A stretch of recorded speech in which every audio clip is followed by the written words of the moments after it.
And we're back with Truth Unrestricted, the podcast that would have a better name if they weren't all taken. I'm Spencer, your host, and back again with David Bloomberg. How you doing, David?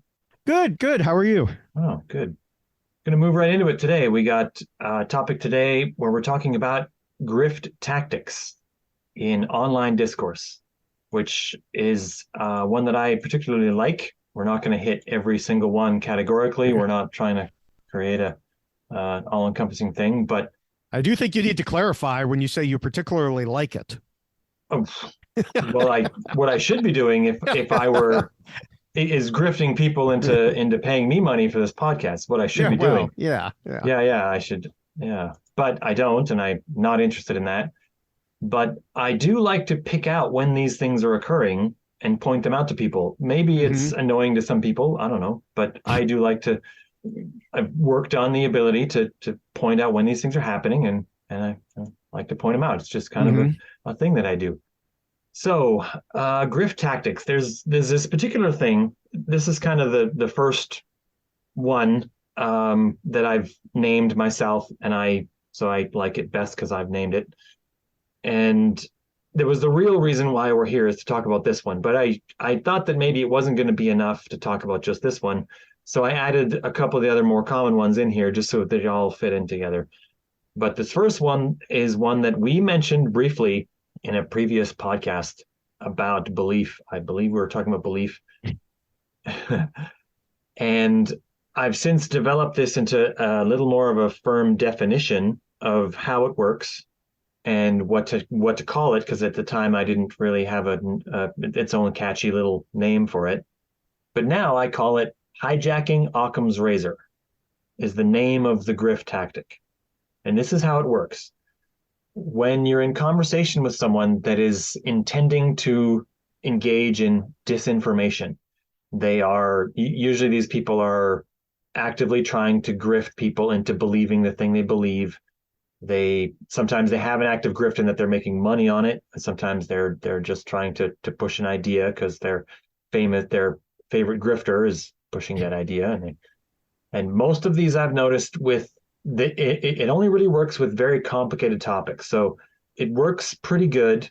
And descriptives for these things are always odd because I don't like that people do them, but they're like a machine that works well, right?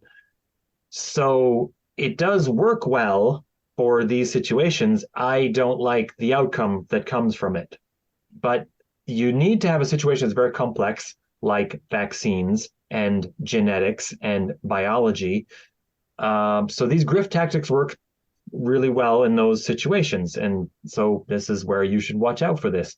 And the way that it works is that the grifter will start asking questions. It sort of starts out as a just asking questions situation. And they'll start asking questions about how this thing really works. How do these vaccines really work? How does this go on? How And to do make it clear, they're not just asking questions. There's well, yeah, yeah, of course not. just so people, yeah. In that respect, they are sometimes mistaken for a person who is genuinely curious, but you find out right away that they're not genuinely curious. They will keep asking questions about different aspects of it to try to increase the complexity, to exhaust the person answering the questions of details, get to the bottom level of the last thing that they possibly know in the minutest detail about a thing.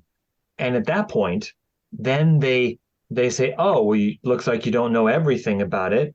And then they insert at that point their own explanation. hmm And their explanation is always simpler. And that's the key to this particular grift tactic is to not only make the other side extremely complicated and unknowable to the audience, but also preferably reach the end of the knowledge of the person. And there is always some end somewhere. Even when I go to one of the only people that I've seen have this tried and has been able to escape it is I have mentioned this on the podcast before. A man by the name of Dr. Coleman, who has a PhD in genetics, and he knows a great deal about genetics, doesn't usually try to answer questions about other things, but I've seen him sometimes struggle with things in physics, where he Mhm. has to answer a question about, say, uh, the Van der Waals effect, where things get Mhm. temporarily or in very close range attracted to another, and he has to explain this to talk about how globules of spit grossly in the air around us will get caught in a mask, and that's Mhm. the real reason why the mask will protect you, is because of the Van der Waals forces. I have heard him try to explain this, and it's obvious as soon as you hear it that he's not as well versed in physics and chemistry as he is in genetics.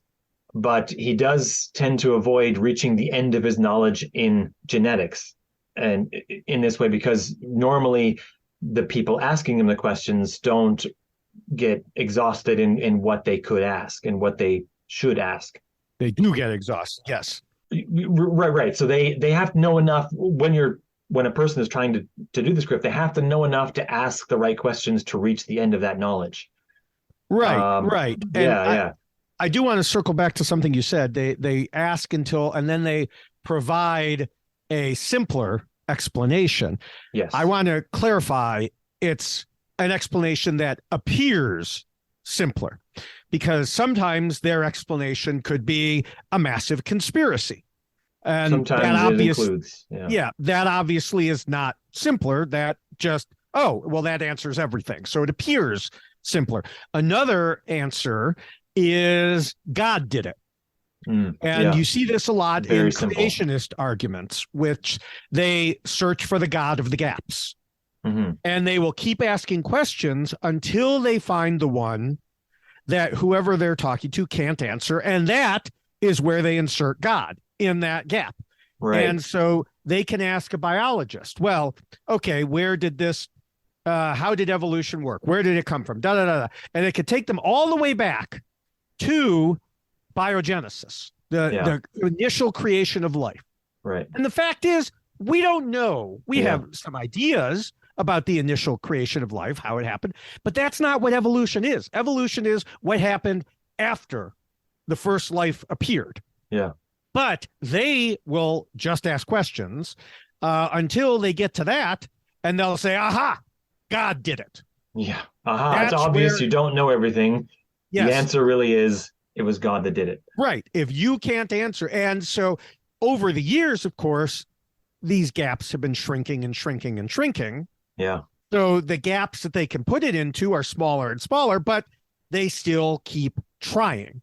And this will, it's used especially, like I said, that term literally comes from creationist arguing. But they will also do things, and I believe I've mentioned this on earlier podcasts, where you were talking about the professor of genetics trying to explain physics. Well, they will debate a biologist and bring up physics, knowing full Yeah. well that the biologist doesn't know about physics. Or they will debate an astrophysicist who plan to come talk about the birth of the universe, and they'll bring up biological evolution. Yeah. And so that way they can always find these gaps. And these are these sorts of tactics that, in online or in-person debate, that they will try to use to score points. And in fact, I know that one of the terms you were going to bring up is the Gishgallop. Eventually, yeah. It And wraps right into this. Absolutely. right. And that is because the Gishgallop is named after a prominent creationist.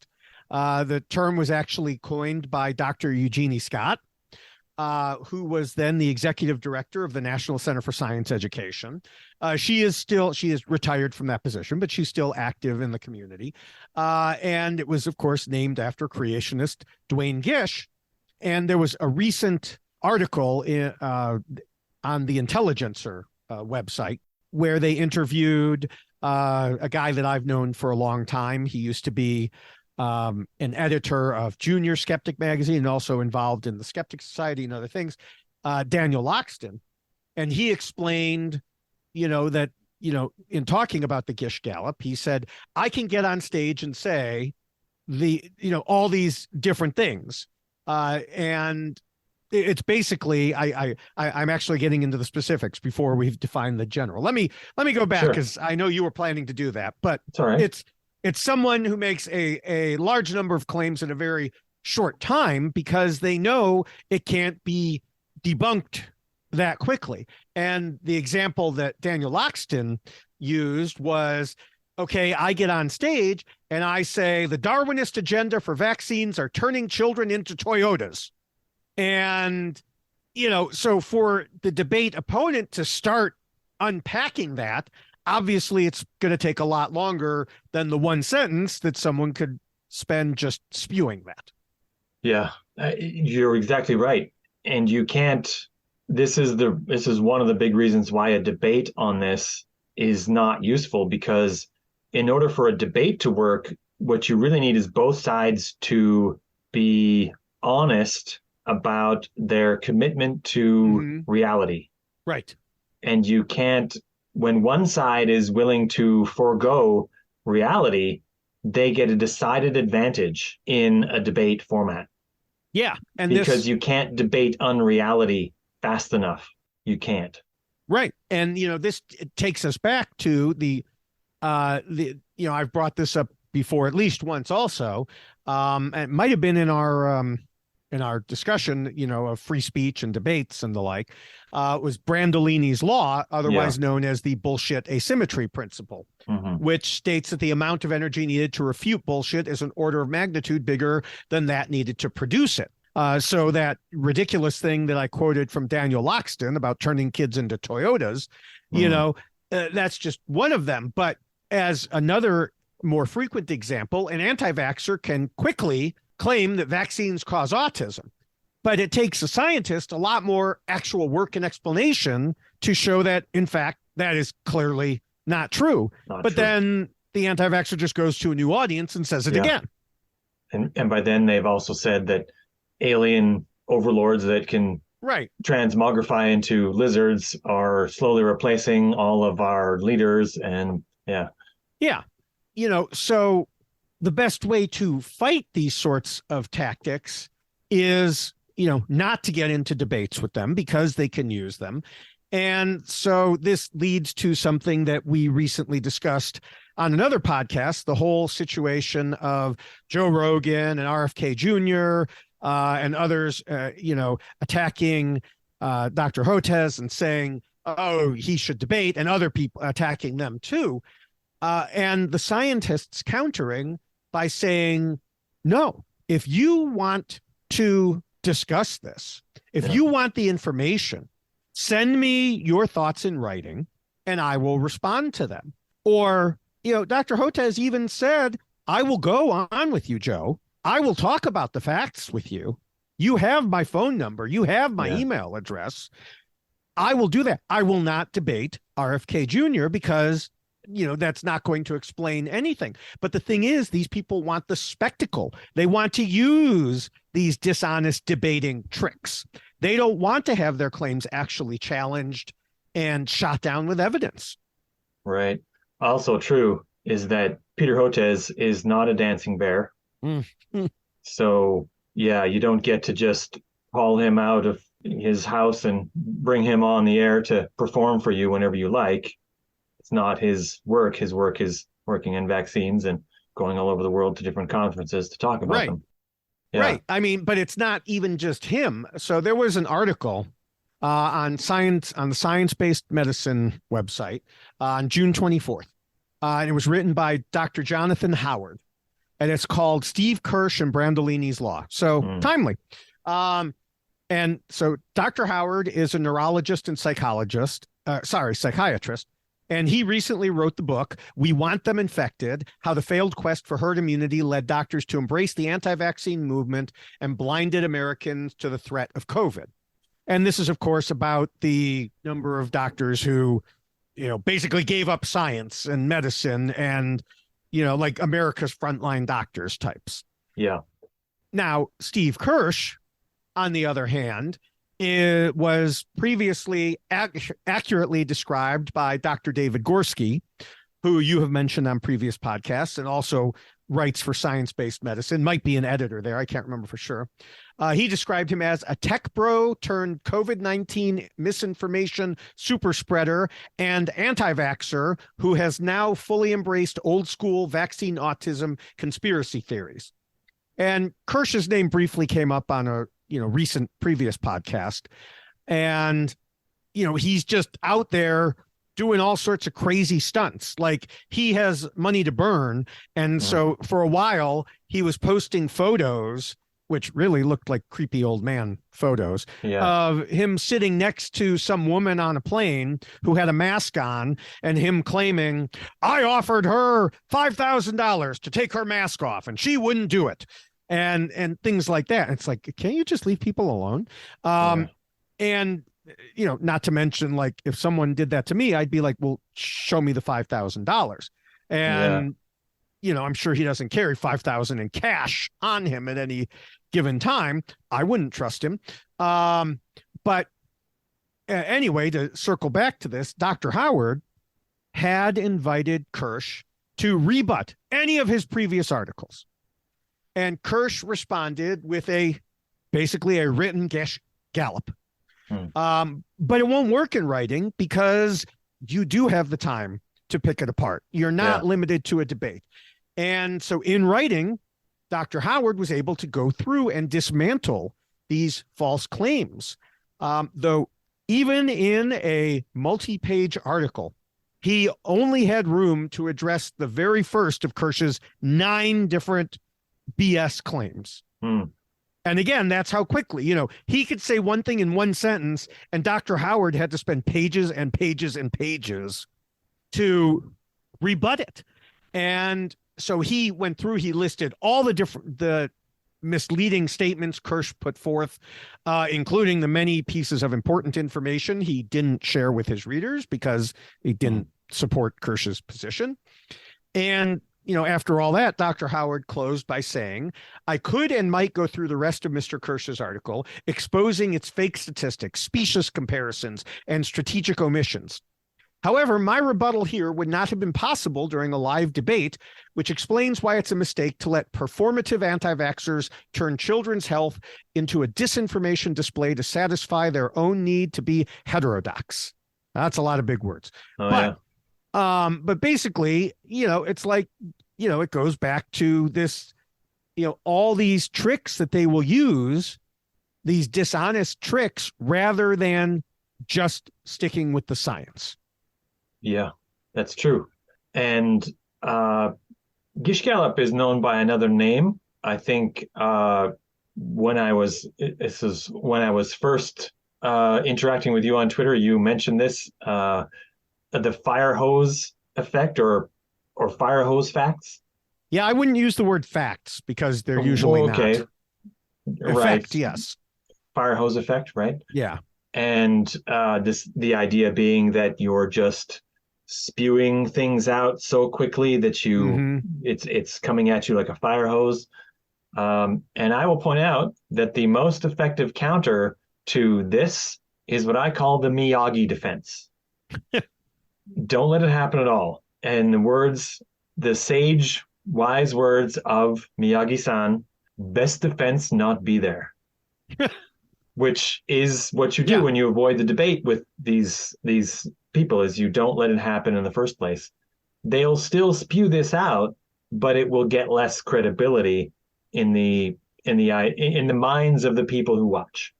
Right, because you like I said, that the reason that Joe Rogan and RFK Jr. wanted, to go back to this again, Dr. Hotez on the Joe Rogan podcast, is every person when talking will slip up a little bit, or will say, well, I'm not sure about that. Or will, on a podcast, that can be clipped out and used against him over and over and over again.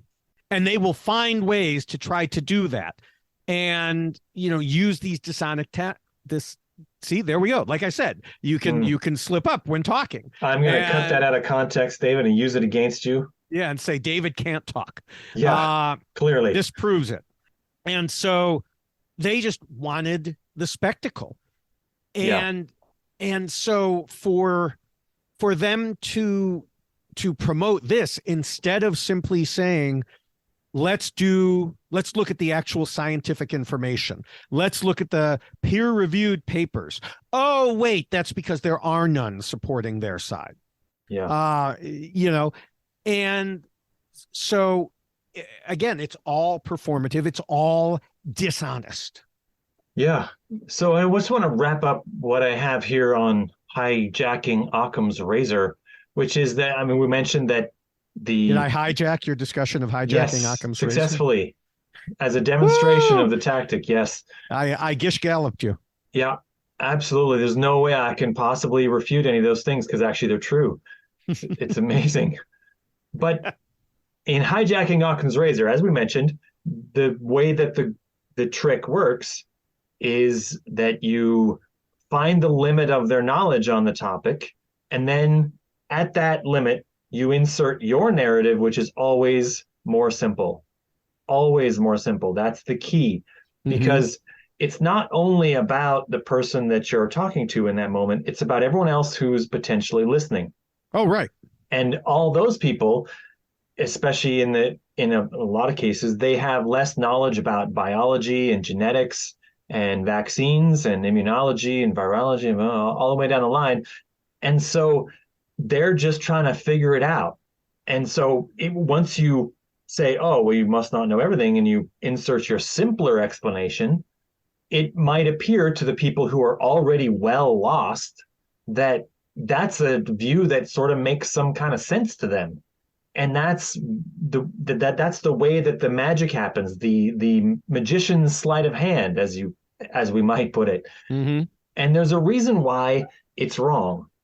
It's not wrong. Like Occam's razor says that if you have a situation that is explained completely by two things, and one of those things is simpler, then that's much more likely to be the correct explanation.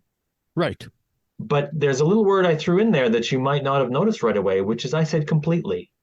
It has to completely explain everything about it, where the simpler explanation that's being inserted when you're hijacking Occam's razor isn't even coming close to explaining all the details.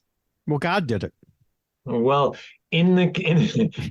oddly, in the situation where God did it, that is sort of a blanket explanation there. It's just not scientific because you can't test it.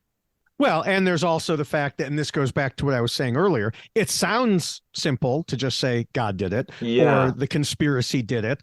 But then you have to start asking the questions like, well, where did God come from? It's not simple to just say an all-knowing, all-powerful being has always existed.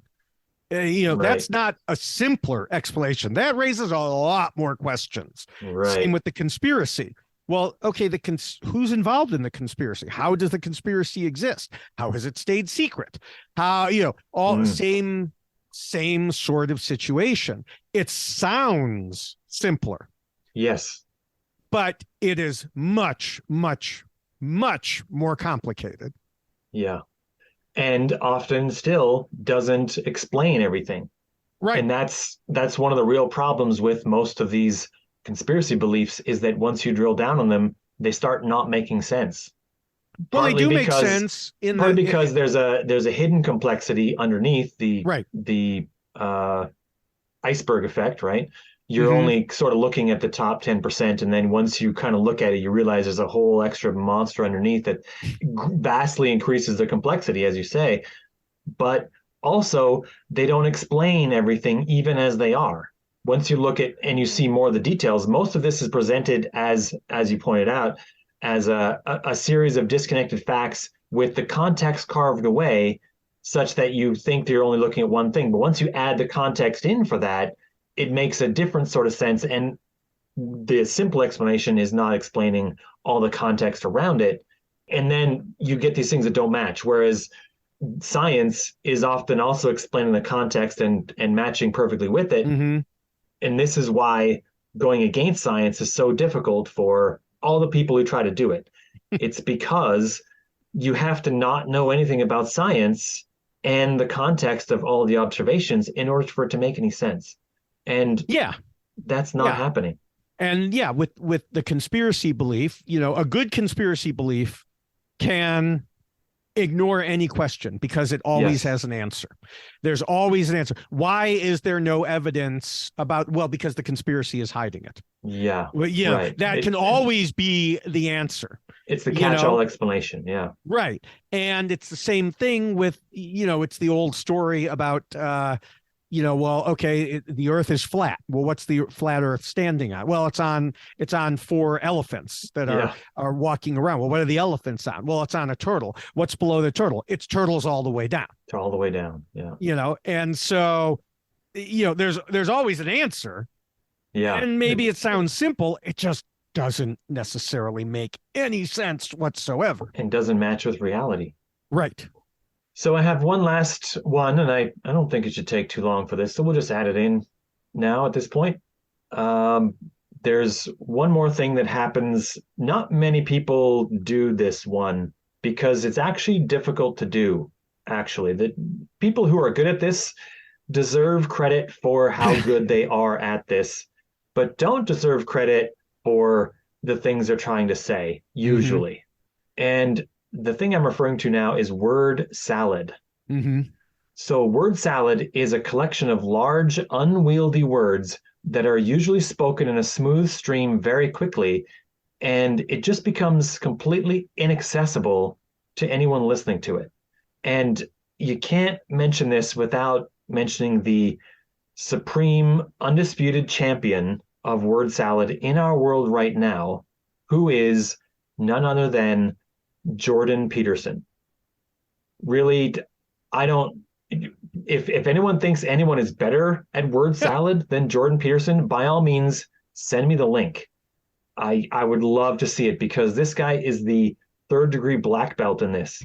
It's whenever you listen to him, whenever I listen to him, it's hypnotizing how good he is at this, and it is a big part of why he has got the level of reverence that he has among his fans. He is very smart, and he's obviously very smart, and no one could ever take that away from him. I don't know anyone who even pretends like he's not smart, even his opponents. And consider myself an opponent of what he has to say, but no one can say he's dumb, not by any stretch. Yeah, I mean, I know people who were fans of his and, spoke out and were like, oh, yeah, he said great things about this, this, and this. And then other people pulled them aside and was like, yeah, you need to look deeper into what he's actually saying. Yeah. Yeah. And then they realized it was like, oh. Yeah. I don't know what to do about Jordan Peterson at this point, other than to point out that it's not usually what you think it is. It's a lot of smoke. It's a lot of smoke. And everyone says there must be fire there, but that's a flawed metaphor. Oh, yeah. It's absolutely a flawed smoke metaphor. Machines also make smoke, and there's no fire there. Yes. And they make the smoke on purpose to, make it look cool or to hide other things. And that's exactly what he is. He's a smoke machine. Yeah. And there are others too, not to take away from this, but another, when you mentioned we were going to be talking about word salad, it struck me. It's, another term that I've seen used. It sounds sciencey. Yeah. And like you just throw words together that sound like science, so they make people think they are. Yeah. And Sharon Hill, who I've known for a number of years, met her once at a conference.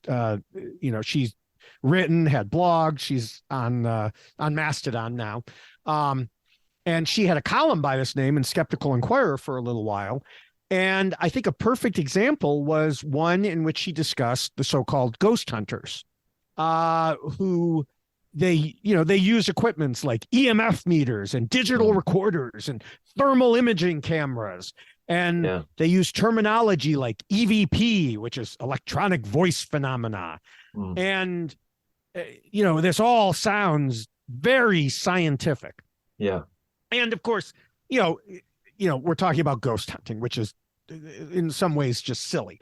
But it's, much worse in a medical debate if someone throws around terminology that sounds like science, but convinces someone to, do something different. Like Hey, can I sell you a detoxifying alkaline liquid to help balance the pH of your bodily systems? Mm, What did I just say? I yeah. have no idea, but it sounded good. And I could probably make a few bucks online by selling you very expensive water and saying this. Yeah. And some people do. Yeah. Yeah. Yeah. I see it in the store. I saw, all the time I look at this and I'm like, this is water. Yeah. And, this is ridiculously expensive water that they've attached labels to. And it's, ghost hunters, as silly as it is. There have been a lot of ghost hunting TV shows, and there are a lot of people who believe this nonsense. Yeah. And yeah, they go around and things spike on their meters, and that must mean something. Mm, And until you actually test it, like Sharon's column that I happened to look at when I was doing this was about a couple of ghost hunters who actually realized, hey, what happens if we use these meters in a place that's not supposed to be haunted? mm, And they found the same things. yeah. And It's just that's when they background noise. realized, like, oh, wait a minute here. But of course, if you're making a ghost hunting TV show or you're Yeah. taking people on ghost tours or some other way, grifting off of this, that's not something you want to do. Just like you don't want to look too carefully into the, claims of detoxifying alkaline liquid to help Mm. balance the pH of your bodily systems. Maybe I should trademark that now. No grifting on this podcast, David. Oh, dang New it. rule. Ah, I just made that up, but it's I could have grifted so much if only I didn't have this thing called a conscience. yeah. You want to sleep at night? Yeah. Use those piles of cash for a pillow. Yeah. They're just not comfortable enough to make it Yeah. worthwhile. Right. Okay. Well, I think we're gonna probably wrap this up here. It seems like everything's more or less talked out. Yeah. So grifts are bad. Don't do them. Occam's razor is useful, but you have to be careful with it. It's needs to Or it be will used cut in the you. proper situation. Yes. Yeah. Well, yeah. It is a razor for a reason. It's double-edged. Yes. And Gishgallop is a real thing, and it's also bad. Gotta be careful. And don't listen to Jordan Peterson. Just don't do it. He's Yes. not really saying anything real. Yeah. Or Joe Rogan for that matter.